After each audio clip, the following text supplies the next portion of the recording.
नमस्कार, स्वागत है आप सभी का ज्ञान सम्मान के मंच पे।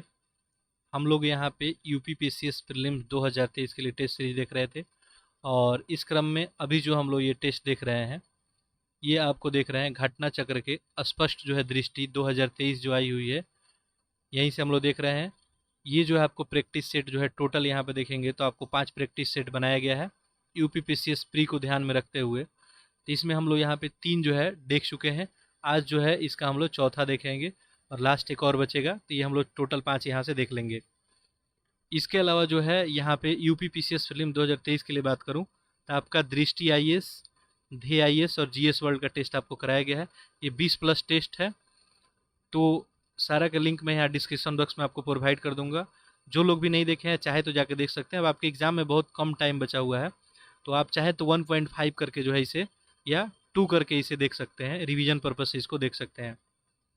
यदि आप जो है डायरेक्टली क्वेश्चन अटेम्प्ट करना चाहते हैं तो उसके लिए भी आपके पास एक उपाय है। आप टेलीग्राम ग्रुप पे जाएं, ज्वाइन करें और वहाँ जाके आप पीडीएफ जो है डाउनलोड कर लें और पीडीएफ से डायरेक्ट आप टेस्ट दे सकते हैं। सारा पीडीएफ वहाँ पे आपको अपलोड कर दिया गया है, अपडेटेड जो भी यहाँ पे बताया गया है। और अभी ये जो टेस्ट सीरीज हम लोग देख रहे हैं, सेट प्रैक्टिस जो देख रहे हैं, तो इसका भी जो वहाँ पे आपको अपलोड कर दिया गया है, तो वहाँ जाके आप देख सकते हैं। इसके अलावा जो है यहाँ पे करेंट अफेयर आपको कराया गया है यूपीपीसीएस प्रीलिम्स जो है 2023 को ध्यान में रखते हुए। घटना चक्र से हम लोग जो है जो भी महत्वपूर्ण टॉपिक है वो सारा कुछ किए हैं। राष्ट्रीय घटनाक्रम हो चाहे अंतर्राष्ट्रीय हो चाहे खेल घटनाक्रम हो, सारा कुछ कराया गया है। घटना सार से जो है एक साल का जो भी आपका एक क्रीम जो करेंट अफेयर बोलेंगे वो सारा कुछ वहाँ पे आपको कराया गया है। इसके अलावा यूपी स्पेशल का एक मैप कराया गया है, तो वो भी जाके आप देख सकते हैं। हम लोग जब ट्रेंड एनालिसिस किए थे तो देखे थे करंट अफेयर से आपको 35 लगभग क्वेश्चन आए थे, 5 क्वेश्चन तो आपको यूपी स्पेशल से आएंगे। यदि आपका करंट अफेयर पे पकड़ मजबूत है तो बहुत अच्छी बात है। यदि करंट अफेयर पे आपका पकड़ थोड़ा कमज़ोर है तो इस वीडियो को जाके देख लेंगे। आपके पास ऑप्शन यूट्यूब देता ही है, आप चाहें तो 2.0 करके सारा वीडियो, जैसे मान लीजिए आपका 5 से 6 घंटे का है, तो आप इसे 2 से 3 घंटे में देख सकते हैं और यहाँ से आपको डायरेक्टली एग्जाम में बहुत सारे क्वेश्चन देखने को मिलेंगे। इसके अलावा कोई आपका फीडबैक कमेंट होगा तो आप कमेंट बॉक्स में ज़रूर लिखेंगे। यदि आपका कोई डिमांडिंग टॉपिक है तो उसे भी आप ज़रूर लिखेंगे। तो आज हम लोग इसका देखेंगे, सेट प्रैक्टिस नंबर 4 देखेंगे। इसके अलावा जो भी बच्चे पढ़ने वाले हैं उनमें आप चैनल को ज़रूर शेयर करेंगे और चैनल को सब्सक्राइब ज़रूर कर लेंगे। चलिए, तो यहाँ पे हम लोग देखते हैं इसका टेस्ट नंबर 4। साथ ही साथ ये टेस्ट को केवल देखना नहीं है, सुनना नहीं है, आपको अटेम्प्ट भी करते रहना है। तो 1 से 150 नंबर तक वन नंबरिंग कर लें और आपका जो भी नंबर आता है आप चाहे तो कमेंट बॉक्स में लिख सकते हैं। ठीक है, अगर 100 के आसपास आपका नंबर आ रहा है, ठीक है, निगेटिव काउंट नहीं करके, ठीक है, निगेटिव के बाद अगर 100 के आसपास आ रहा है तो आप अच्छी स्थिति में है। अगर नहीं आ रहा है तो भी परेशान नहीं होना है। आपका यदि 70 80 90 तक नंबर आ रहा है तो हो सकता है एग्ज़ाम में आपका परफॉर्मेंस जो है बेहतर हो। बाकी एक क्या है, आकलन ही होता है, एक अनुमान होता है। बाकी ये टेस्ट जो है काफ़ी अच्छा टेस्ट है, बिल्कुल ही यूपी पीसीएस फिल्म 2023 को मैच करता हुआ है। चलिए तो देखते हैं इसको। आप लोग अटेम्प्ट करते रहेंगे पैरेलल, मैं थोड़ा सा आपको वक्त दे दूंगा। देखिए पहला क्वेश्चन क्या है। 2023 में जो ऑस्ट्रेलियन ओपन हुआ, पुरुष एकल का जो है स्पर्धा का खिताब किसके द्वारा जीता गया। ठीक है, आसान सा क्वेश्चन है आपके लिए, जो पढ़े होंगे अभी तक आंसर इसका कर लिए होंगे। आंसर क्या होगा, नोवाक जैकोविच। अगला देखिए, अगला क्वेश्चन है, जनवरी जो है 2023 में नई दिल्ली में संपन्न India open grand fix badminton championship में पुरुष एकल स्पर्धा का खिताब थाईलैंड के कुणालवित विटसन ने जीता, उन्हें फाइनल में हराया। यानी किसको हरा के। सबसे पहली बात तो इंडियन ओपन जो है ग्रैंड जो है पिक्स बैडमिंटन चैंपियनशिप कहाँ हुआ, आपको नई दिल्ली में हुआ। एक क्वेश्चन ये भी याद रखेंगे, कौन जीता इसमें, तो थाईलैंड के हैं कुनुलाउत विटसन। किसको हरा के जीते, यही पूछा जा रहा है। तो ये जो है विक्टर एक्सेलेसन को हरा के जीते हैं। आगे देखिए, टोक्यो ओलंपिक 2022 की जो है थीम क्या थी। देखिए टोक्यो ओलंपिक भी महत्वपूर्ण है, तो यहाँ पे आपको क्वेश्चन कवर किया गया। इसकी थीम पूछी जा रही है, टोक्यो ओलंपिक 2020 की थीम। इसका थीम था moving forward United by emotion, यही इसका थीम था। आगे देखिए, टोक्यो पैरा ओलंपिक खेल 2022 का आधिकारिक मोटो क्या था। ठीक है, ऑप्शन दिख ही रहा होगा। तो इसका जो है आधिकारिक मोटो पूछा जा रहा है टोक्यो पैरा ओलंपिक 2000 आपको 20 का, ये क्या था, यूनाइटेड बाई इमोशन। आगे देखिए क्वेश्चन नंबर 5, चीन में आयोजित होने वाले 19वें जो है एशियन खेल किस अवधि में होंगे। जो 19वां एशियन खेल होगा ये किस ड्यूरेशन में होगा, ये पूछा जा रहा है। ठीक है, तो ये जो है 23 सितंबर से 8 अक्टूबर 2023 के बीच इसका आयोजन किया जाएगा। आगे देखें, निम्नलिखित में भोजन श्रृंखला का सही क्रम लगाना है इसमें। ठीक है, तो ये क्वेश्चन आपके लिए आसान है, कर सकते हैं, आंसर करें इसका। देखिए, पादप वर्ग जंतु पलवक हो जाएगा, इसको कीट और कीट को मछली। तो ये जो है आपको भोजन श्रृंखला का सही क्रम है, तो ऑप्शन क्या हो जाएगा 6 का डी।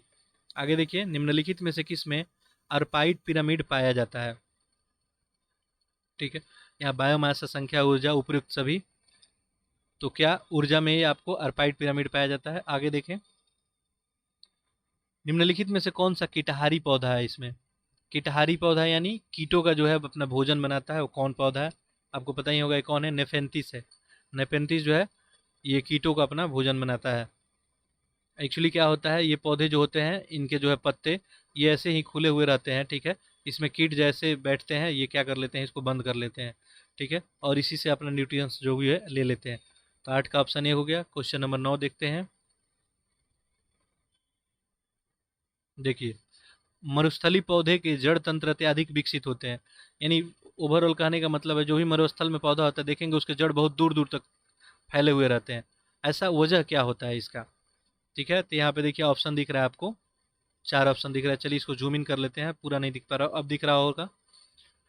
तो इसका वजह क्या होता है, आंसर करें इसका। आसान सा आंसर है इसका, जड़ों में वृद्धि जल की खोज के कारण होती है।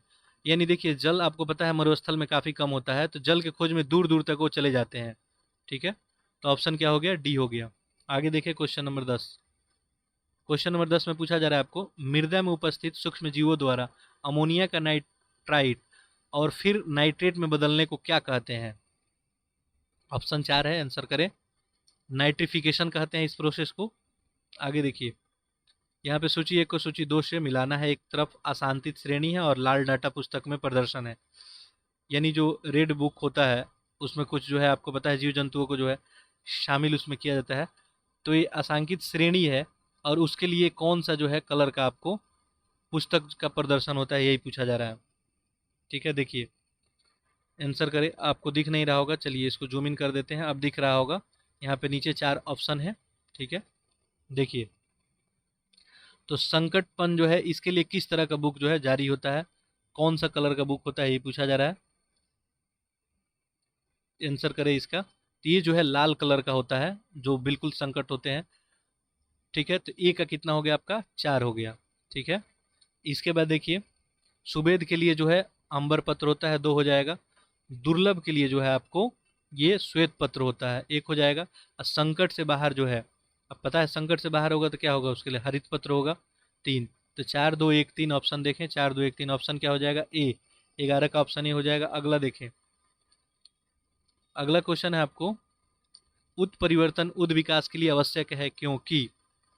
जो उत्परिवर्तन है उद विकास के लिए आवश्यक है, बताइए क्यों आवश्यक है। तो ये जो है आपको नई विभिन्नताएं पैदा करता है। तो ऑप्शन क्या हो जाएगा आपका, बी हो जाएगा।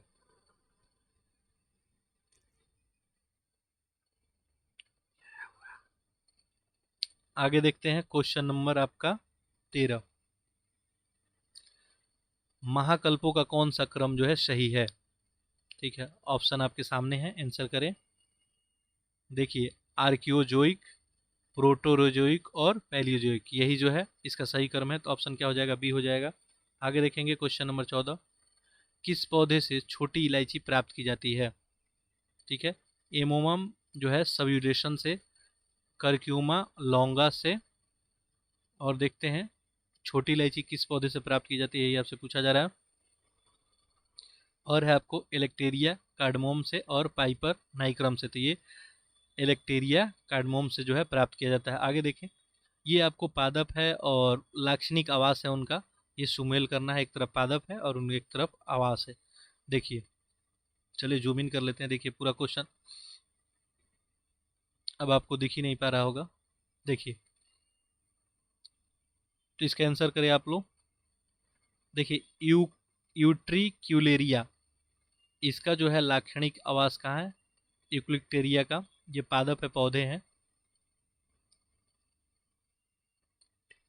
तो इसका कहाँ है, गेहूं के खेत में आवास है इसका। ठीक है, तो आपका जो है क्या हो जाएगा, देखें। यूक्रेटेरिया का जो है गेहूं के खेत में नहीं है, जल में है, तो 1 का 3 हो जाएगा, ठीक है। एनोगैलिस, ठीक है। अब देखेंगे यहाँ पे तो 1 का 3 ऑप्शन ए में दिख रहा है और आपको डी में दिख रहा है, ठीक है। तो अब देखेंगे बी का भी यहाँ पे 4 4 दिख रहा है, तो बी से भी अपना फैसला नहीं होगा, सी से होगा, ठीक है। तो लोरेंस जो है आपका, लोरेंस का देखेंगे तो ये वृक्षों के शाखाओं पे होता है, तो सी का 2 हो जाएगा, यानी अब अपना आंसर मिल गया डी, ठीक है। तो अपने आंसर के लिए क्या मिल गया, डी।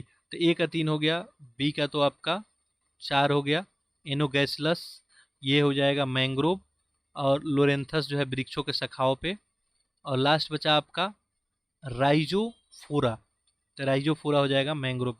तो यहाँ पे डी का 5, यानी ऑप्शन क्या हो जाएगा आपका डी, 15 का डी हो जाएगा। आगे देखिए, अगला क्वेश्चन है आपको, भारत के संविधान में वर्णित राज्यों के नीति निर्देशक तत्वों का सुमेलन युग्म पहचानिए, सुमेलित कीजिए।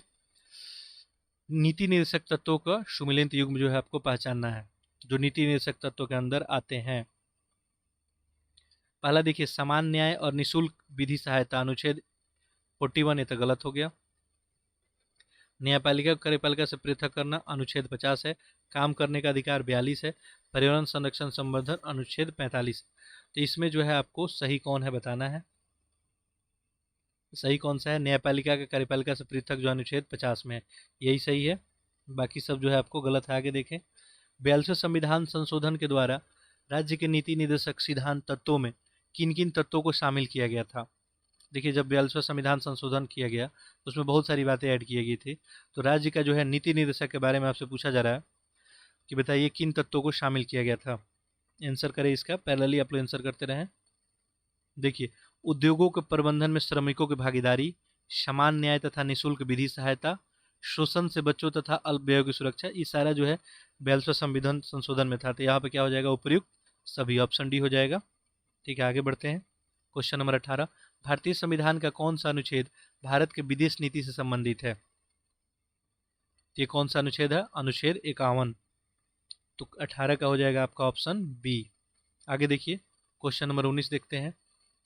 ये है आपको मूल्य कर्तव्य, जो मूल कर्तव्य, एक देखिए, एक मूल अधिकार होता है, एक मूल कर्तव्य होता है। तो मूल कर्तव्य के बारे में आपसे पूछा जा रहा है। इन्हें जो है सरदार स्वर्ण सिंह समिति की सिफारिश पे भारतीय संविधान में जोड़ा गया था, तो ये तो बात सही है, इन्हीं की सिफारिश पे जो है इसको ऐड किया गया था। आगे देखते हैं, इसे जो है आपको 44वें संविधान संशोधन 1978 में जो है भारतीय संविधान में थे, तो गलत हो गया। वर्तमान में मूल कर्तव्यों की संख्या 11 है, ये क्या है, सही है। तो 1 और 3 सही है। ऑप्शन देखिए, ऑप्शन क्या हो जाएगा आपका, सी हो जाएगा। आगे देखिए, भारतीय संविधान द्वारा प्रदत्त नागरिकों के मूल कर्तव्यों में निम्नलिखित में से कौन सा शामिल है। इनमें जो है कौन सा शामिल है, ये आपको बताना है। देखिए, यहाँ पे 4 ऑप्शन है, आंसर करते रहें आप लोग पैरेलली, मैं थोड़ा सा वक्त इसीलिए आपको दे रहा हूँ। पहला देखिए क्या दिया है, प्रदत्त नागरिकों के मूल कर्तव्यों के बारे में, वैज्ञानिक मनोदशा और खोज की भावना का विकास, तो ये मूल कर्तव्यों में है। सामाजिक संस्कृति और समृद्ध विरासत की रक्षा करना, ये भी है। व्यक्तित्व और सामूहिक क्रियाकलापों के सभी क्षेत्रों में उत्कृष्टता के लिए प्रयत्न करना, तो ये सारा ही जो है मूल्य कर्तव्यों में शामिल किया गया है। 11 में जो है इन तीनों को भी शामिल किया गया है। तो ऑप्शन ऑप्शन क्या हो जाएगा, ऑप्शन डी हो जाएगा, 1 2 3। आगे देखिए, भारत के राष्ट्रगान से संबंध में निम्नलिखित कथनों पर विचार कीजिए। तो यहाँ पे ध्यान देंगे, राष्ट्रगान के लिए है, यहाँ पे स्टेटमेंट 3 दिया है, ये राष्ट्रगान नहीं है, ये क्या है आपको, राष्ट्रपति के लिए है, ठीक है। भारत के राष्ट्रपति के संबंध में निम्नलिखित कथनों पर विचार कीजिए। एक्चुअली थोड़ा सा यहाँ पे नॉइज है तो डिस्ट्रैक्शन वगैरह है। देखिए, तो भारत के राष्ट्रपति के संबंध में देखिए, अनुच्छेद 53 में प्रावधान है कि भारत का एक राष्ट्रपति होगा। 52 में प्रावधान है कि संघ की समस्त कार्यपालिका की शक्ति राष्ट्रपति में निहित होगी। भारत का राष्ट्रपति देश का प्रथम नागरिक होता है। अब बताना है आपको जो कौन इसमें सही है। देखिए, 53 में प्रावधान नहीं है कि ये 52 में शायद प्रावधान किया गया है, तो ये उल्टा कर दिया है, तो दोनों ऑप्शन ही गलत हो गया। भारत का राष्ट्रपति देश का प्रथम नागरिक होता है, ये बात सही है, ठीक है। तो यहाँ पे जो है ऑप्शन क्या हो जाएगा, केवल 3, यानी ऑप्शन डी हो जाएगा, यानी आपका 21 का ऑप्शन डी हो जाएगा। 22 नंबर देखें, राष्ट्रपति के निर्वाचन के संबंध में निम्नलिखित कथनों पर विचार कीजिए। यहाँ पे 3 कथन दिया है। अच्छा, चलिए जूम इन कर लेते हैं, देखिए, और नीचे आपको आंसर करना है, ठीक है। राष्ट्रपति के निर्वाचन के संबंध में आपको बताना है, ठीक है। आंसर करें इसका। देखिए, पहला क्या है आपको, तो पहला है अनुच्छेद 55 के अनुसार राष्ट्रपति का निर्वाचन एक निर्वाचक मंडल द्वारा होता है, ये तो गलत हो गया। ठीक है, अगला देखिए, राष्ट्रपति के निर्वाचक मंडल में संसद के दोनों सदनों के निर्वाचित और मनोनीत सदस्य। अब मनोनीत वर्ड यूज जैसे कर दिया, ये भी ऑप्शन क्या हो गया, गलत हो गया, क्योंकि इसमें मनोनीत सदस्य पार्टिसिपेट नहीं करते हैं। दिल्ली और पुदुचेरी विधानसभा के निर्वाचित जो है सदस्य राष्ट्रपति के निर्वाचक मंडल में शामिल होते हैं, तो ये बात तो सही है। तो यहाँ पे क्या हो जाएगा, ऑप्शन आपका डी हो जाएगा, केवल 3। 22 का डी हो गया। आगे देखते हैं क्वेश्चन नंबर 23। भारत में चलित न्यायालय जो मोबाइल कट है, इसका मानसूत्र जो है किनके द्वारा दिया गया। यहाँ पे भगवती है, राजीव गांधी है, एपीजे अब्दुल कलाम है और श्रीमती प्रतिभा पाटिल है। इसका सही उत्तर क्या हो जाएगा आपका, एपीजे अब्दुल कलाम। इन्हीं का थॉट था ये। क्वेश्चन नंबर 24 देखते हैं। भारत में केंद्र राज्य संबंध निर्भर करते हैं। यहाँ पे देखिए 4 ऑप्शन दिया है, संवैधानिक प्रावधानों पे, परंपराओं और व्यवहारों पे, न्यायिक व्याख्यानों पे, बातचीत के लिए यंत्र विन्यास पे। तो केंद्र राज्य संबंध जो है किस पे निर्भर करता है, यही पूछा गया है। तो देखेंगे तो संवैधानिक प्रावधान पे है ही, आपको केंद्र राज्य में बात दिया गया है, केंद्र का सब्जेक्ट है, राज्य का संबंध है। ठीक है, सारा चीज़ जो है बिल्कुल क्लियरफाई किया गया है। परंपराओं व्यवहारों पे हो जाएगा, न्यायिक व्याख्याएं पे भी हो जाएगा, बातचीत के लिए यंत्र विन्यास, तो सारा ही हो जाएगा। तो ऑप्शन क्या हो जाएगा, ऑप्शन डी। आगे देखिए क्वेश्चन नंबर 25। एक संघीय राज्य व्यवस्था में सम्मिलित है। अब देखिए ऑप्शन नीचे आपको दिख ही रहा होगा, क्या पूछा जा रहा है, संघीय राज्य व्यवस्था में क्या सम्मिलित है। आंसर करें, यहाँ पे 4 ऑप्शन है आपके लिए, 4 स्टेटमेंट है, ऑप्शन यहाँ पे नीचे दिया हुआ है। तो देखिए, संघ और राज्यों के बीच संबंध संघीय राज्य व्यवस्था में है, बिल्कुल है। राज्यों के मध्य संबंध, समन्वय के लिए तंत्र, विवादों को सुलझाने के लिए तंत्र, ये सारा व्यवस्था जो है संघीय राज्य व्यवस्था में शामिल होता है। तो ऑप्शन क्या हो जाएगा, 1 2 3 4 जो है सभी हो जाएगा, ऑप्शन आपका ए हो जाएगा। आगे देखते हैं क्वेश्चन नंबर 26। निम्न में से कौन सा एक सही सुमेलित नहीं है, गलत आपको बताना है इनमें कौन है। ठीक है, आंसर करें इसका। देखिए, अंतर्राज्यीय पानी के झगड़े के लिए केंद्रीय संसद में अधिनिर्णय की शक्ति भारतीय संविधान के अनुच्छेद 262 में है, ये सही है। अंतर्राज्यीय जल विवाद अधिनियम जो है 1956 में आया, ये भी बात क्या है आपको सही है। नदी बोर्ड से एक्ट ये 1970, यही गलत हो गया। राष्ट्रीय जल नीति 1987 में आई थी, तो ऑप्शन आपका सी सही उत्तर हो जाएगा। ठीक है, तो ये 26 का हो जाएगा सी। 27 देखें, किस आयोग ने अस्थाई अंतर्राज्यीय परिषद जो अंतर सरकारी परिषद के नाम से जानी जाती है की स्थापना का समर्थन किया। अंतर्राज्यीय परिषद जो आपको अंतर सरकारी परिषद के नाम से जानी जाती है, उसके स्थापना का समर्थन किनके द्वारा किया गया, ये पूछा जा रहा है। चलिए, अब आपको अच्छे से दिख रहा होगा। देखिए 4 ऑप्शन है। तेज जो है सरकारी आयोग के द्वारा किया गया था। आपातकाल में किसी राज्य विधानसभा में अवधि बढ़ाई जा सकती है, राष्ट्रपति के द्वारा या संसद के द्वारा। और ऑप्शन देख लेते हैं।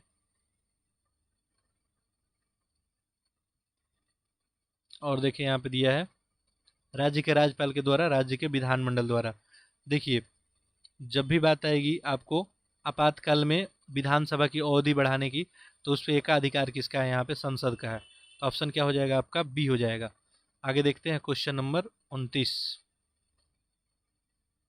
देखें क्वेश्चन नंबर 29 क्या कह रहा है, भारतीय संविधान के अनुच्छेद 356 के अंतर्गत राष्ट्रपति शासन सर्वप्रथम कहाँ लागू किया गया। 356 आपको पता है राष्ट्रपति शासन के लिए होता है। देखिए 3 ही होता है, 352, 356 और 360। तो ये तो राष्ट्रपति के शासन के लिए, वित्तीय आपात के लिए होता है। तो आप बताइए कि 356 का तो राष्ट्रपति शासन सर्वप्रथम कहाँ लगाया गया। उत्तर प्रदेश है, ट्रावनकोर कोचीन है, पंजाब है, बिहार है। इसका सही उत्तर हो जाएगा पंजाब। पंजाब में लगाया गया था सबसे पहले। निम्न कथनों पर विचार करना है। चलिए, कथन दिख ही नहीं रहा है यहाँ पे, चलिए अब दिख रहा होगा आपको कथन, और आपको बताना है कौन सा इसमें आंसर सही है। नीचे देखिए आपको उत्तर दिया है, केवल एक है, 2 3 3 4, 1 2 3, 1 2 4 है। आंसर करेंगे इसका। देखिए, पहला है भारत की संचित निधि में धन निकालने की अनुमति देना। क्या पूछ रहा है, वित्त आयोग का काम कौन सा है। तो संचित निधि से धन निकालने का अनुमति, ये वित्त आयोग का काम तो नहीं है, तो ये तो गलत है। आगे देखिए, प्राप्त करों के भागों में राज्यों के बीच बांटना, ये वित्त आयोग का जो है काम है, तो ये सही है। सहायता अनुदान के लिए राज्यों के आवेदन पर विचार करना, ये भी सही है। संघ सरकार और राज्य सरकार के बजट के प्रावधानों के अनुसार करों की उगाही कर रही या नहीं, इसकी देखरेख करना और उस पर रिपोर्ट करना, ये नहीं है इसका काम। तो वित्त आयोग का काम क्या है कि जो भी कर प्राप्त हो रहा है राज्यों को बीच बांटना, और सहायता अनुदान कितना दे रहा है राज्यों को, उस पर जो भी विचार करना। तो ऑप्शन आपका क्या हो जाएगा, यहाँ पे 2 3 हो रहा था, ऑप्शन आपका बी हो जाएगा। आगे देखिए क्वेश्चन नंबर 31, भारत की योजना आयोग का प्रथम अध्यक्ष कौन था? आसान सा क्वेश्चन पूछा। योजना आयोग का अध्यक्ष कौन होता है आप सभी को पता ही है, तो पंडित नेहरू ही थे, प्रधानमंत्री ही। अब तो ये नीति आयोग है, ठीक है। आगे देखें, भारत में इनमें से कौन योजना आयोग का उपाध्यक्ष नहीं रहा है? ठीक है, इनमें से कौन नहीं रहे? मनमोहन सिंह तो रहे थे, प्रणब मुखर्जी, पी चिदम्बरम, ये जो है आपको योजना आयोग के उपाध्यक्ष नहीं रहे हैं। तो 32 का क्या हो जाएगा? सी। आगे देखिए, एम के गांधी ने निम्नलिखित जो है भारतीय राष्ट्रीय कांग्रेस के अधिवेशन, यहाँ ये भारतीय हो जाएगा, कांग्रेस के अधिवेशन में किस एक वर्ष सर्वप्रथम भाग लिए थे? तो महात्मा गांधी कब जो है कांग्रेस में भाग लिए थे? ऐसे तो पार्टिसिपेट करते नहीं थे, तो जनरली भाग लिए थे, वो कब लिए थे आपसे पूछा जा रहा है। तो वो था आपका कलकत्ता अधिवेशन 1901। आगे देखिए, निम्न उद्योगपतियों में से कौन से व्यक्ति लंबे समय तक एआईसीसी के खजांची रहे तथा वर्ष 1930 में जेल भी गए? ये कौन थे? जमनालाल बजाज। महात्मा गांधी ने भारत में अपना पहला जन भाषण कहाँ दिया था? तो पहला जो है जनता के बीच इनका भाषण बम्बई में, चंपारण में, ठीक है। आगे देखते हैं, अगला है आपको लखनऊ और एक है वाराणसी। तो ये पहला जन भाषण कहाँ दिए थे? वाराणसी में दिए थे। आगे देखिए, निम्न में से कौन जो है फरवरी 1918 में स्थापित यूपी किसान सभा की स्थापना से संबंध नहीं है? देखिए, यूपी किसान सभा में इनमें कौन शामिल नहीं था, ये पूछा जा रहा है। आंसर करें इसका। इंद्र नारायण द्विवेदी, गौरी शंकर मिश्र, मदन मोहन मालवीय, ये सारा लोग थे। जवाहरलाल नेहरू जो है इसमें नहीं थे। तो ऑप्शन क्या हो जाएगा आपका? सी। आगे देखते हैं क्वेश्चन नंबर 37, निम्नलिखित में से किस एक कांग्रेसी नेता ने प्रथम अखिल भारतीय किसान सभा में भाग लिया था?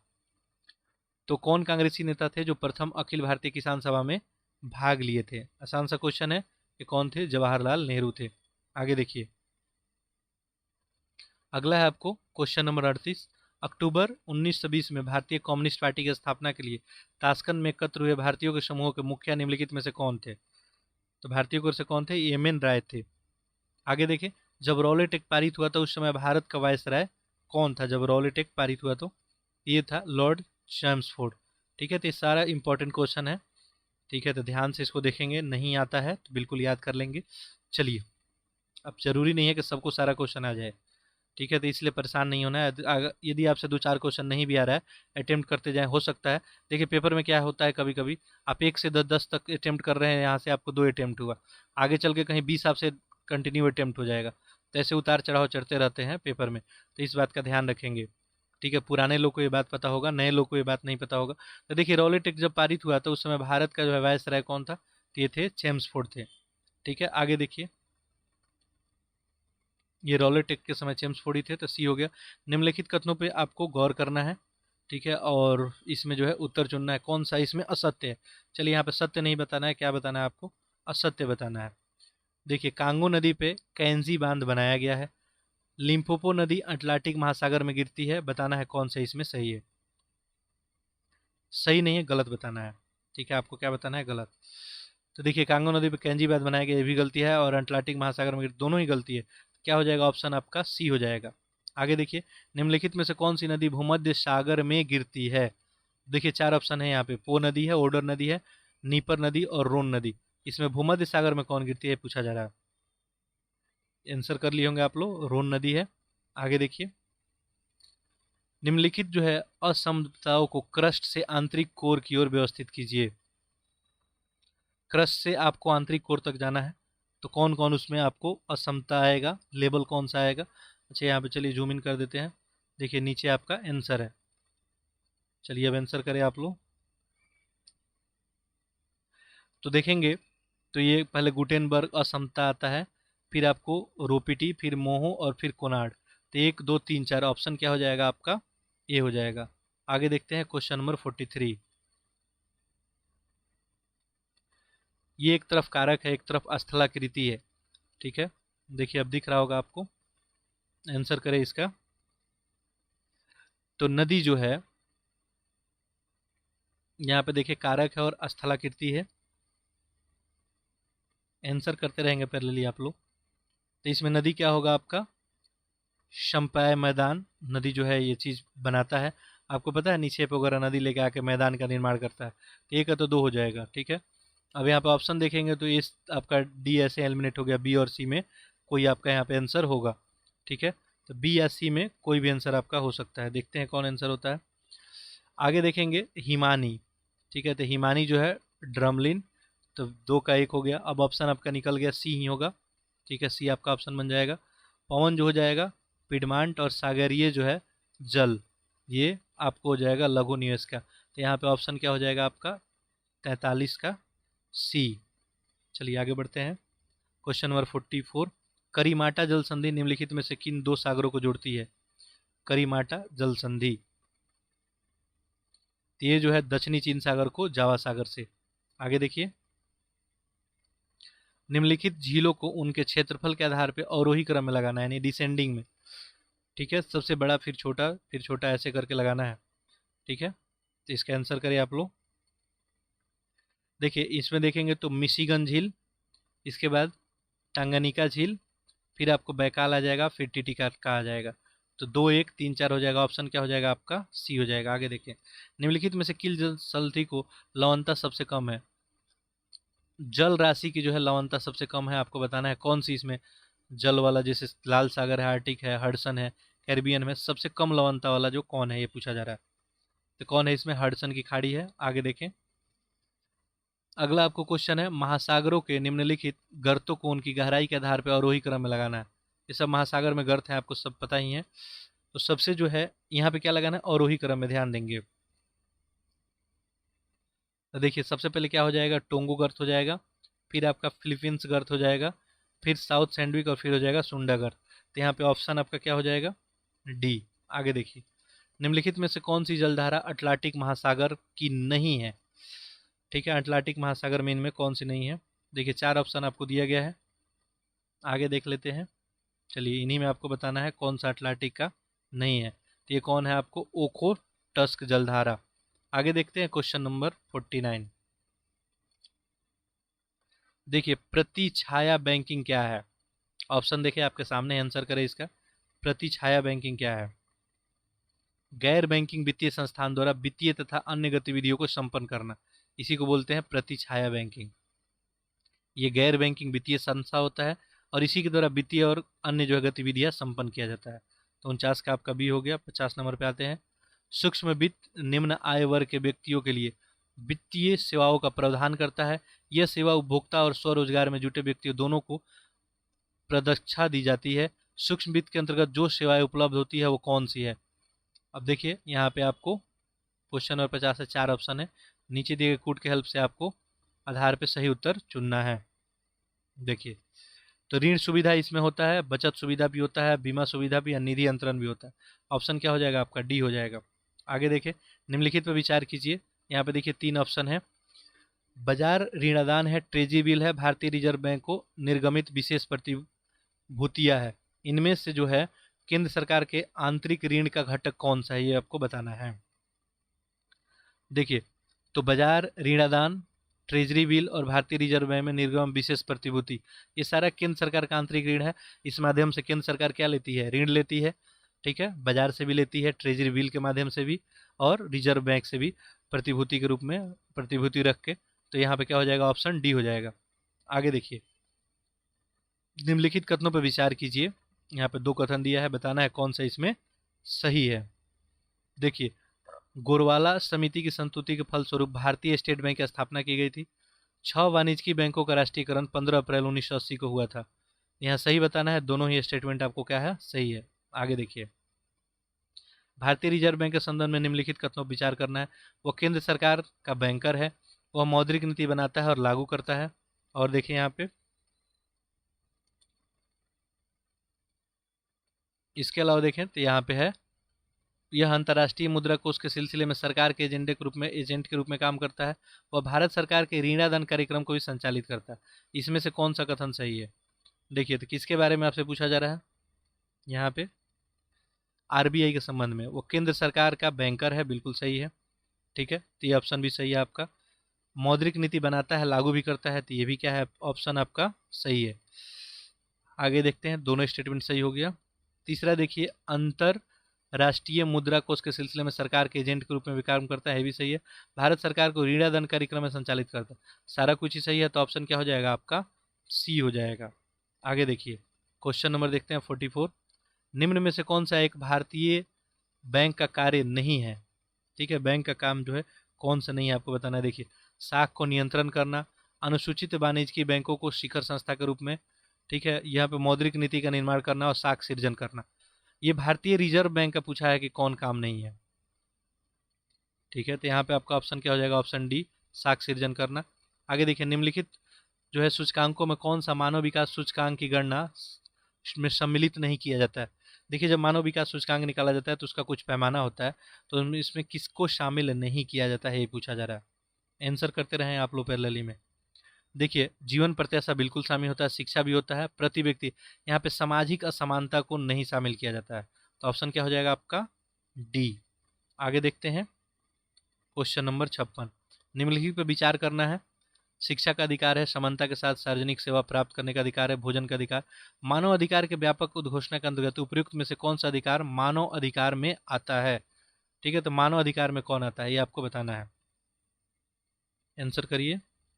देखिए, तो शिक्षा का अधिकार मानव अधिकार में आ जाता है, समानता के साथ जो है सार्वजनिक सेवा, ये भी आपको मानव अधिकार में आ जाएगा। ठीक है, इसके अलावा ध्यान देंगे भोजन का अधिकार, ये भी आ जाएगा। तो यहाँ पे जो है ध्यान देंगे तो ऑप्शन क्या हो जाएगा? तीनों। तो ऑप्शन क्या हो जाएगा? बी नहीं होगा, यहाँ पे ऑप्शन क्या हो जाएगा तीनों में?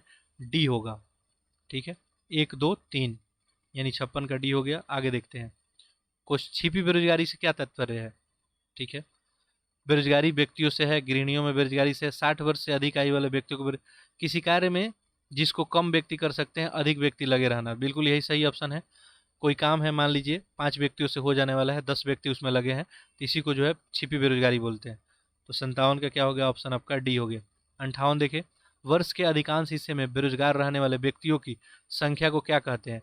जो अधिकांश समय बेरोजगार रहता है उसको एक स्पेशल नाम दिया गया है, समान स्थिति के बेरोजगार। ठीक है, आगे देखिए, क्वेश्चन नंबर देखते हैं हम लोग 59। देश का सबसे बड़ा प्री इंजीर्ड कम्बोचिट फुटबॉल जो है स्टेडियम किस राज्य में बनाया गया है? ये कहाँ बनाया गया? मेघालय में। आगे देखें, जनवरी 2023 में किसे पंडित हरिप्रसाद चौरसिया अचीवमेंट अवार्ड से सम्मानित किया गया? ये जो किसको दिया गया? डॉक्टर प्रभा अन्ने को। आगे देखेंगे, दिसंबर 2022 में, चलिए इसको जूम कर लेते हैं, दिखेगा अच्छे से आपको। पेटा इंडिया ने किसे वर्ष 2022 के लिए person of the year award से नामित किया?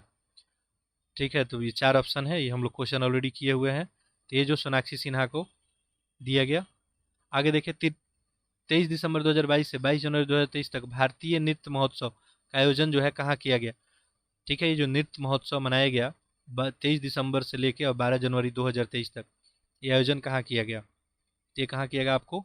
मामल्लपुरम में, मामल्लपुरम में किया गया। आगे देखते हैं, जनवरी 2023 में जारी मानव स्वतंत्रता सूचकांक 2022 से संबंधित निम्न कथनों पर विचार करना है। अच्छा, इसमें देखिए 2 कथन दिए। इस सूचकांक में स्विट्जरलैंड जो है आपको शीर्ष स्थान पर, इसमें भारत का 112 रैंक है। आपको इसमें बताना है कि कौन सा आंसर सही होगा। देखिए, तो बिल्कुल सही बात है, स्विट्जरलैंड नंबर 1 पे है, भारत का रैंक कितना है? 112 है। ठीक है, किसमें? मानव स्वतंत्रता सूचकांक 2022 में स्विट्जरलैंड नंबर 1 पे है, भारत 112 पे है। ऑप्शन क्या हो जाएगा? बी, 1 और 2 दोनों। 63 का ऑप्शन हो गया बी। आगे देखते हैं, क्वेश्चन नंबर 64। 27 दिसंबर 2022 को किस राज्य में एक विद्रोही समूह JDUF के साथ गतिविधियों की समाप्ति का समझौता हुआ? एक विद्रोही समूह था JDUF, जो सरकार का हमेशा विरोध करते रहता था, तो इसके साथ जो है अब जो है सरकार क्या की है? समझौता कर ली है। ये जो है कहाँ पे रहते थे, किस राज्य में रहते थे, ये पूछा जा रहा है। ये कहाँ? मणिपुर के थे। आगे देखिए, 5 जनवरी 2023 को केंद्रीय गृह मंत्रालय द्वारा आतंकवादी समूह द रेजिस्ट्रेस फ्रंट्स पे प्रतिबंध लगाने की घोषणा की गई। ये किस आतंकवादी संगठन का मुखौटा समूह है? किसका है ये? लश्कर ए तैयबा का है। ठीक है, ऑप्शन बी हो जाएगा। आगे देखें, गूगल द्वारा AI अवतार स्टार्टअप ओल्टर का अधिग्रहण के लिए कितनी कीमत अदा की गई? ठीक है, AI अवतार स्टार्टअप ओल्टर का अधिग्रहण के लिए गूगल जो है कितना कीमत अदा करेगा? ठीक है, तो ये आपको डॉलर जो है 100 मिलियन। आगे देखें, अगला क्वेश्चन है आपका क्वेश्चन नंबर 67। 2 जनवरी 2023 को सर्वोच्च न्यायालय के मुख्य न्यायाधीश धनंजय वाई चंद्रचूड़ ने सर्वोच्च न्यायालय के निर्णयों तक पहुंच के लिए कौन सी डिजिटल परियोजना की शुरुआत की?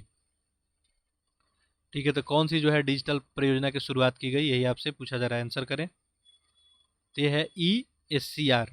ठीक है, आगे बढ़ते हैं। 68, 12 जनवरी 2022 को, यहाँ पे 22 जनवरी है, 22 जनवरी 2022 को किस देश की संसद के निचले सदन ने 16 वर्ष या उससे अधिक उम्र के व्यक्तियों को अपने आईडी कार्ड पर लिंग बदलने की अनुमति देने से संबंधित ट्रांसजेंडर अधिकार विधेयक पारित किया? तो ये ट्रांसजेंडर जो अधिकार विधेयक जो है किस देश के द्वारा पारित किया गया? ये जो है स्पेन के द्वारा किया गया। आगे देखते हैं। 68 हो गया। 69, 23 जनवरी 2023 को देश भर में पराक्रम दिवस मनाया गया। इससे संबंधित कुछ तथ्य हैं और आपको बताना है इनमें कौन सा सही है। देखिए, दो स्टेटमेंट है। ठीक है, पराक्रम दिवस को लेकर। पहला देखें, यह दिवस स्वतंत्रता संग्राम सेनानी नेताजी सुभाष चंद्र बोस की जयंती के अवसर पर केंद्र सरकार ने 2018 में इस दिवस को मनाए जाने की घोषणा की थी। आपको बताना है इसमें जो है कौन सा स्टेटमेंट आपको सही है। केवल एक है, दो है, एक दो है, उपयुक्त में से कोई नहीं। देखिए, क्वेश्चन नंबर हम लोग छोड़े तो नहीं। ठीक है, हम लोग क्या देखे थे? 68, 69। ठीक है,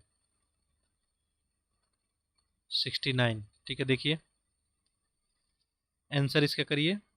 तो केवल एक सही होगा, ये 2018 में नहीं लाया गया था। लेकिन ये बात सही है कि नेताजी के जयंती पे ही है, उन्हीं के जयंती पे ये जो है आपको क्या मनाया जा रहा है? पराक्रम दिवस मनाया जा रहा है 23 जनवरी को। तो यहाँ पे ऑप्शन केवल एक हो जाएगा। आगे देखें, 10 जनवरी 2023 को विश्व भर में विश्व हिंदी दिवस मनाया गया। इस दिवस का वैश्विक स्तर पर मनाने की घोषणा कब की गई थी? जो हिंदी दिवस आपको मनाया जाता है, इसकी जो है घोषणा कब की गई थी, यही पूछा जा रहा है। तो इसकी वर्ष 2006 में घोषणा की गई थी। 10 दिसंबर 2022 को घोषित देश का पहला कार्बन तटस्थ फॉर्म बीज फॉर्म केरल के किस जिले में स्थित है? ठीक है, क्वेश्चन नंबर 71 दिख रहे हैं, बताइए किस जिले में स्थित है? तो ये आपको है एर्नाकुलम में।